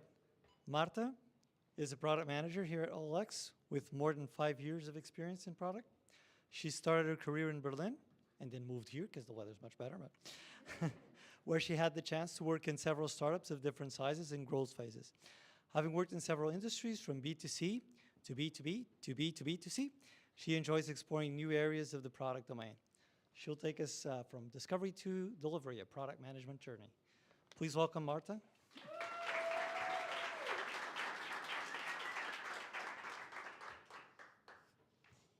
Okay, hello everyone. Do you hear me? Yes? Yes? Great, okay. So, as Pedro said, welcome to the last presentation of the night. So I bet some of you are hungry and want to grab a beer. So let's get into it. Before, a little bit of context, even though it's been given before. We're going to be focusing on the Stand Virtual, Automoto, Out of It part of OLX, and more particularly in the seller journey. So Margarita already gave us a very nice introduction to it, but my scope in particular is the checkout part, the part in which whenever you're done putting all the information of your car, adding all those pictures, looking for all that obscure information in your document vehicles, then it's time to actually press the button. And that happens in the checkout. For information, in case of you don't know, publishing an ad on Stand Virtual or OLX, sorry, Automoto, is not for free. You have to pay a fee. And there's a fee for posting, but there is also promotions. So you can also pay to bring your listing to the top of the page or to actually make it stand out amongst the other ones. This part of the journey is the one in which we're going to be focusing today in the next 15 minutes. Okay, so where do we start? Well, this might sound very obvious to all of you, but the first step is to identify the problem and gather the data that sustains this problem statement. So in our case, we thought that the problem was with the adoption of these promotions that I was mentioning before. We knew that private sellers, which is the target user, because as we've heard throughout the night, we have professional sellers, dealerships, but we also have people like you and like me that have a car that maybe it's too old, or we need to upgrade, or you have to actually sell your car. And these people were buying less promotions than, for instance, the dealers, or than their peer customer or users in OLX. So we believe that the problem was that maybe we're not explaining these promotions properly. Maybe they don't have enough context. Maybe they don't know what the impact of these promotions is. So we started experimenting to try to bring this adoption up. However, we tried and we tried and we failed. And even though we did experimentation, we found out that we were not bringing the metrics up. Actually, we were not doing anything. The metrics were staying as they were. So we were thinking maybe the problem is actually not that they don't understand promotions. The problem might be that this experience is not tailored for them. So we started looking somewhere else. And what was our surprise when we realized, and I don't know if you know what this is, but this is a heat map. So it shows how much scroll there is in a page. And as you can see, there is like a very hot area in the top, and then there is a very cold area in the bottom. And this represents visually how much scrolling there is in your page. We were very worried when we saw that less than 25% of our users scrolled below the packages, so they're actually paying for post. So 75% of our users were not even aware that we were offering promotions to make their listings more appealing. So we started thinking, okay, maybe this is like a problem of the page, not only of the promotions. So let's keep on looking. These are actually the same page in two different stages of Automoto, or Stand Virtual. On the left side, we have the designs that we had back in 2021. And then we did a redesign in which we tried to improve the checkout experience. And we did for professional sellers. All those sellers that are used to the platform, they understand the industry, they might have all the context, but it actually failed for the private sellers. So we realized that after doing this launch back in 2021, we harmed revenue for C2C and also adoption of these promotions. Okay, so then, as we thought in the beginning, maybe the problem is not really on understanding the promotions. It's really on making the page work for our specific user type, which was private sellers. So this brings me to the next step, which is defining the hypothesis of what do you want to change, what do you want to improve, what do you want to work on. This is a very long sentence, but our hypothesis in the overall project was that if we optimize the checkout experience for our private sellers, we will increase VAS, which is promotions, adoption, and revenue per insertion, because users will be able to understand and interact with our page better. All in all, this means if we target our users with the right experience, they will know what to do, they will know what works well for them, and then they will have a better experience, right? Well, now that we know what we want to change, how are we going to change it? Let's define an action plan. So as I was showing this before, this is the old checkout page. And this was the checkout page that we ended up with after the redesign.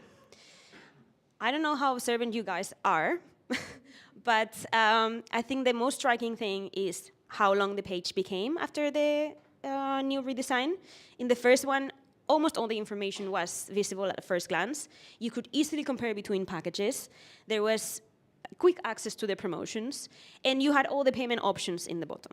Whereas on the other one, even though the information was more like spread, it was also harder to compare, and you had to scroll way more, and eventually it made it harder for our users to interact with it.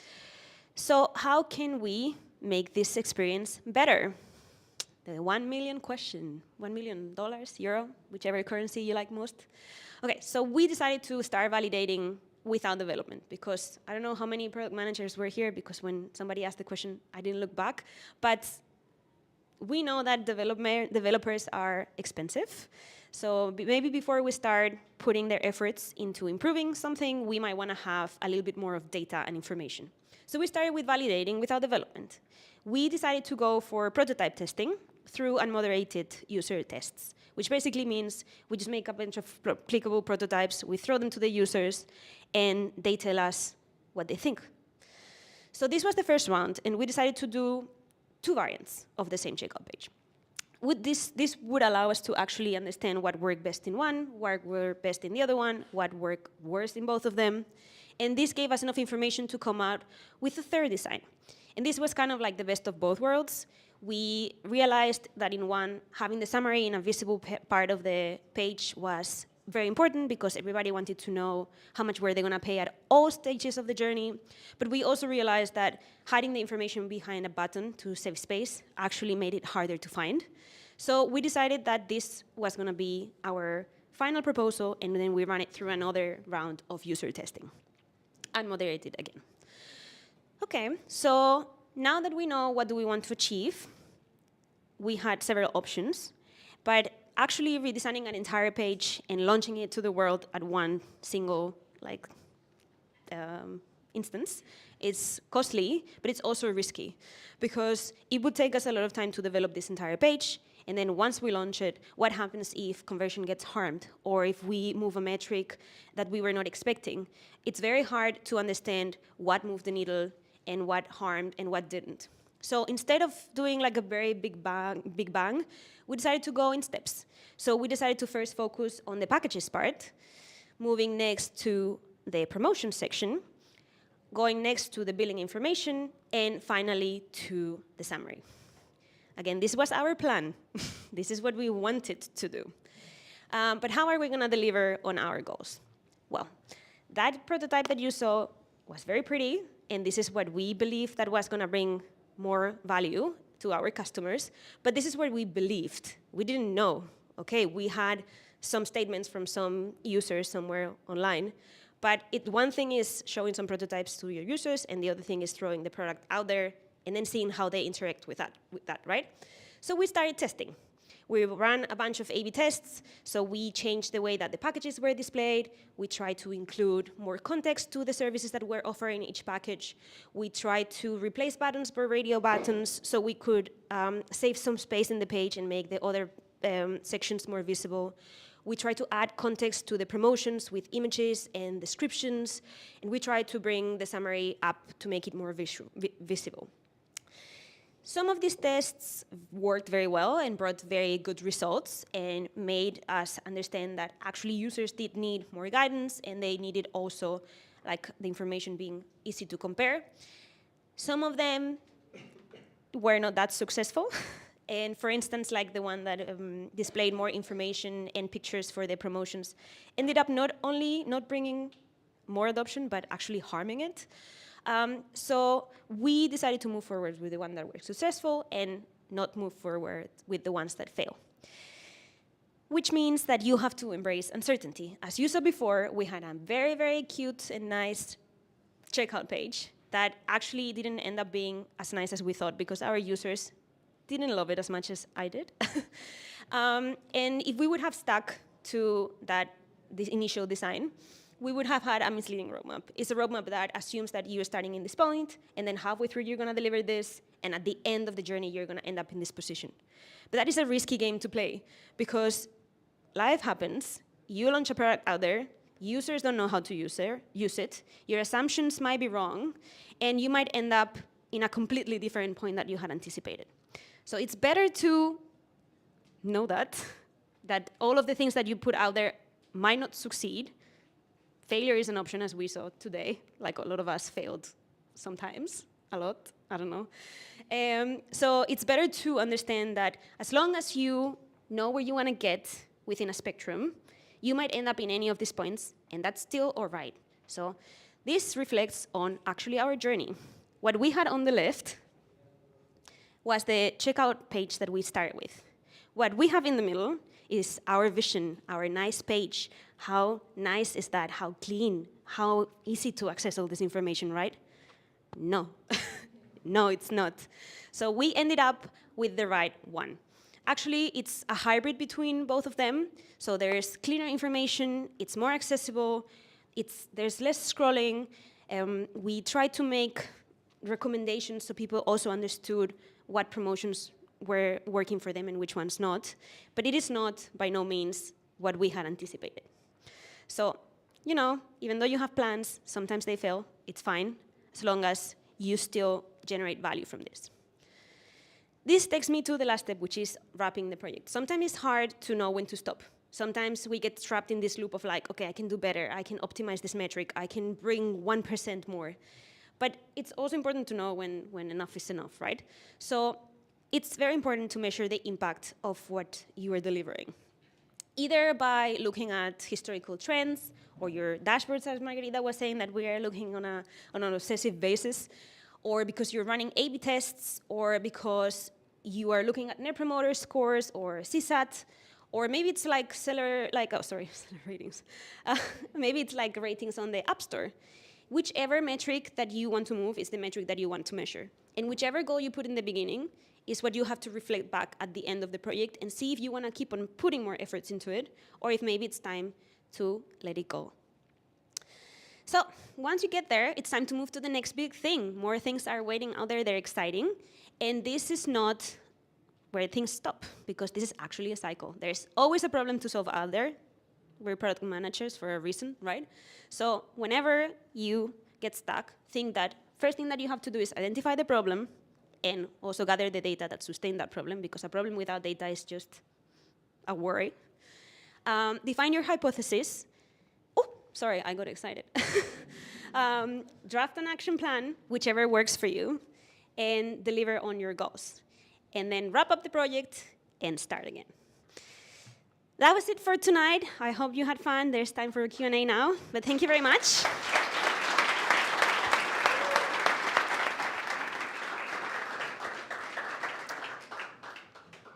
All right, guys. Any questions from the audience? Somebody wants to throw the mic. Yeah? Any questions? Yeah, we got a question over here.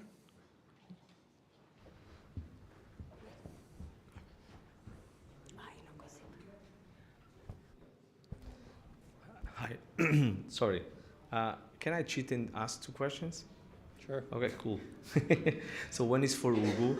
And what I like about the trust thing is that for me it's more of peace of mind. We are providing peace of mind for people when we are tackling trust.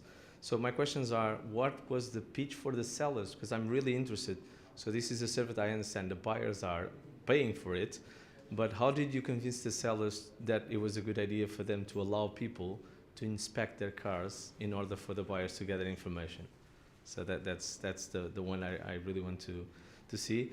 And for the last presentation, I'm really curious about what was the kill or continue criteria switch that you guys have to say, okay, yeah, we are not pursuing this initiative anymore, and we are going to pay attention to the next one. Yeah, I can start. Thank you so much for your question. What's your name? I didn't get your name. Ricardo. Nice question, Ricardo. So that's a really nice question because I focus a lot on the buyer side, right, and how we convinced and we dealt with buyers, but I didn't explain much about sellers. And of course, that sellers are a key part here. This wouldn't work without sellers, right, and without seller acceptance. So actually, we did some work on the seller side, but most of it was an uncertainty for us from the beginning.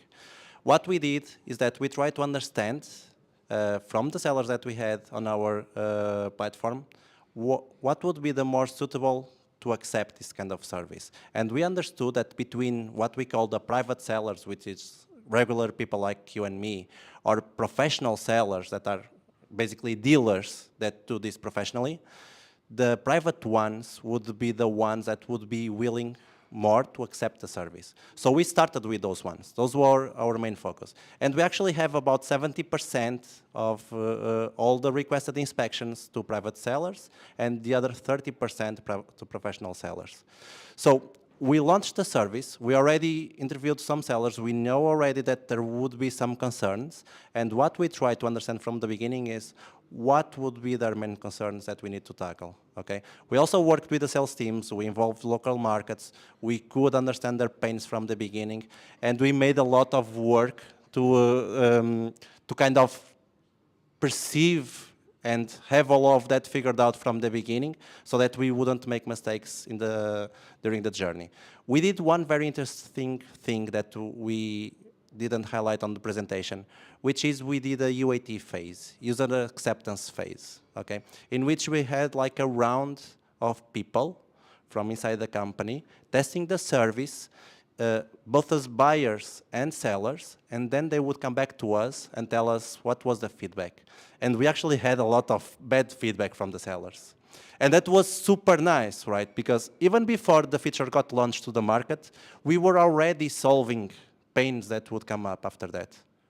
That was truly amazing. Another thing that I didn't highlight, but you may have seen it on the growth chart, is that we started with a very small percentage of people. So we did a phased rollout. We didn't go all the way in, okay? And by doing this, we could expose to a very limited number of people. And when problems started to raise, even with sellers, we would steer, exactly. I see already Ricardo doing the gesture. We would steer and we would take the product in that direction, even before it was exposed to more people. So that's why our rollout took about 3 months. We went only to 5% of traffic, then to 15%, then to 50%, then to 100% of traffic after 3 months, so that we could measure all of this, we could tackle all the difficulties. Good enough, it was not something that was a deal breaker for us, but we managed to convince the dealers and the private sellers, and right now we have some cancellations, some people that don't allow the service to happen, but most importantly is that when it happens, it kind of translates to the buyer that the seller has something to hide. So the more they do this, the less the buyer will trust them. And that means a no-go for the deal, right? So it's super important that sellers embrace the challenge and they accept the service. Does it respond to your question, Ricardo? Thank you so much. And now to Marta. Yeah. Hi. Your question was, when do we know when to stop?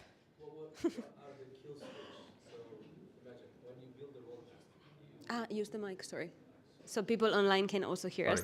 The question was, I'm sure that when you're building the roadmap, you're trying to see when do we have to make the decision, if we continue or if you kill and go to the next one, basically? I think the when is a bit hard to predict because, yes, because we learn as we go, right? Like we are experimenting quite a lot and we try to always understand the data before we make decisions. So either you decide to stop because you feel like you've peaked, which is great, or either you decide to stop because you feel like you're not actually generating any impact. This is a little bit what happened to us in the beginning of the journey. Like, right, we wanted to really move this adoption of the promotions and we were not doing anything. We were like, something is wrong. And this is where we were like, okay, maybe we have to look somewhere else. So it's either because you're failing or either because you're excelling, I would say. It's not something you plan. No, that'd be nice though. Okay. All right, let's take one. This one's easy. How closely do product designers and product managers work to make strategic decisions? Very close. So basically, in our teams, we have a few, well, I'll just say who we have in our teams. We have a product manager, we have a product designer, typically we have a product analyst, an engineering manager, and then we have developers. So in the team, that team defines or makes the strategic decisions, but it's not just like the product designer, the product manager, the entire team. We try to involve the entire team in those product decisions or in those strategic decisions. Anybody else want to add? Cool. All right. What do you think is the next trend in classified business? Distributive trend soon.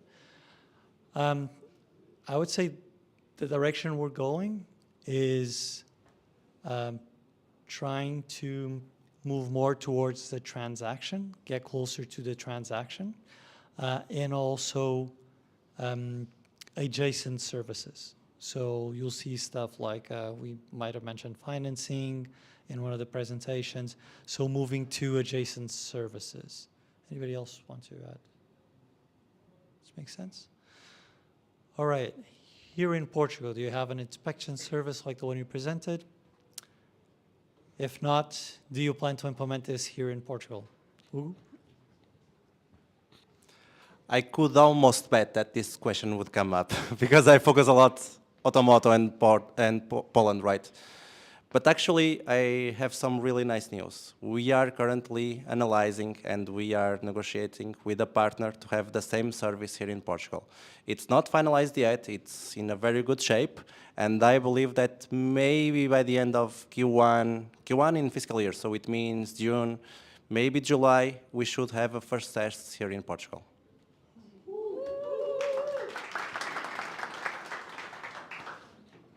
Any questions from the audience here? No? Nobody wants the throwable mic? All right. Open roles. Yes, we always have open roles. Yeah. So I'm one of the recruiters here, so there's also my team in there. So if you have any questions about our hiring positions, come and speak with us, or otherwise check our careers website because we post everything in there. Okay, perfect. Thank you. All right, Marta, this is a trick question. I can almost imagine it came from someone in your team. Do you want to answer this one? No comments. I think you have another one. This one may not be a trick question. Did you identify these issues or they come from the business? How free are you to manage your roadmap? Not free at all. So it's a little bit of both, right? Like there are big goals that the entire company strives for, and there are also opportunities on our level that we can identify. So it's always a matter of merging both and trying to understand how the discoveries that we've done can participate and help into bringing this goal further. So obviously there is plan and there are goals on a corporate level, but there are also flexibility on our level to decide how do we want to move these goals and how do we want to contribute to them. Do you have data analyst in your product team? How do you get that data? Yes, I have an amazing data analyst in my team, actually. So we work very closely most of the time, not only whenever we stop running the experiments and we actually need to analyze the data, she also participates in the planning phase. So I would go to her and I was like, hey, listen, we're planning to do this. Do you see any opportunities, or do we have to implement more tracking, or what should we measure? So she's also part of the actual planning of the experiments and also much more. So yes, I would say that working with the analyst is key to also understand the data and not make misled decisions, as Margarita was saying. Okay, thanks. All right. How do you prioritize projects that have to do with improving product IA and concepts? What's IA? Anybody know? AI. All right. Usually this is not tied to business goals, revenue, hence my curiosity. So two things. We have typically, we try to move business goals, right? There are objectives that we have as a corporation that we try to achieve. Having said that, AI is a big thing. And with AI and with other technologies, we don't want to be caught off guard, or we don't want to be kind of too far away from the curve. And so we have projects in-house to explore things. So for example, right now, there is work being done in generative AI. We're identifying use cases. We're trying to figure out where it makes more sense for us to use generative AI, not necessarily just playing with AI, but trying to understand where can we use AI to move the needle, to move the business, to create value for the business. Obviously, we personally can, do courses or study or and so on, but at a corporate level, we have the opportunity to do that. We have time to do that, but also we want to do things that do move the needle and that do impact the business. Any questions from the audience here? Should I carry on with the ones from, all right. I'll carry on with the ones from Slido. Curious how you handle users that sell cars for free on OLX instead of going to pay for an ad on Stand Virtual. Great speakers, congrats guys. All right, so OLX is part of the group, and we have free, so it is free up to a certain number of ads, and that's okay, it's fine. If a user has a good experience on OLX, then they'll post more ads on OLX and eventually reach the limit where they start paying us to post ads. But also if they see the value of posting on Stand Virtual, because there is a different value proposition in terms of what you can do, what you can show, and the fact that it's a dedicated area. So people on OLX will be looking for cars, among other things. People in Stand Virtual will be looking for cars, vehicles, parts for cars, and so on. So it's a much more specific marketplace or classifieds. And so it's, horses for courses. For some people, OLX free is fine. For some other people, the payment of Stand Virtual makes sense, and we cover all the bases. All right, have you ever considered working with companies such as Car Vertical or AutoDNA for getting inspection history and vehicle data? I'd say the short answer is yes. The long answer is Google will tell us. Yes, thank you, Anonymous, for this question. In fact, we did, and just for context, history report is a bit different from inspection report, but they are super complementary, which means that inspection report gives you the current car condition. So what does the car look right now? And the history report gives you everything that is behind. So how many owners did it have? What was it used for? Was it a taxi or an Uber or something like that? Did it have like a serious accident? Did it have like a police road check? Was it stolen? So it's two different sets of information that we are dealing with. Within the inspection service, we actually have the car history report embedded. Okay, so we give the 360 view to the buyer. When he buys inspection, he has current car condition and the past history condition from the vehicle. We actually work with these two providers that were mentioned, AutoDNA in Poland. We currently have Car Vertical in Automoto, but we started with AutoDNA and we swapped because we believe that in terms of product, Car Vertical brings more value to our users. But we still have AutoDNA in OLX, so we have both. In Portugal, we introduced Car Vertical in February. So it's quite recent introduction, and it's only for imported cars. And we have a big problem with history reports for Portuguese cars because we have almost no company that has enough data that would justify people to buy it. So Car Vertical is currently working with us. We're also giving them a lot of support. And our plan is that we can introduce Car Vertical for national cars in Sun Virtual really soon.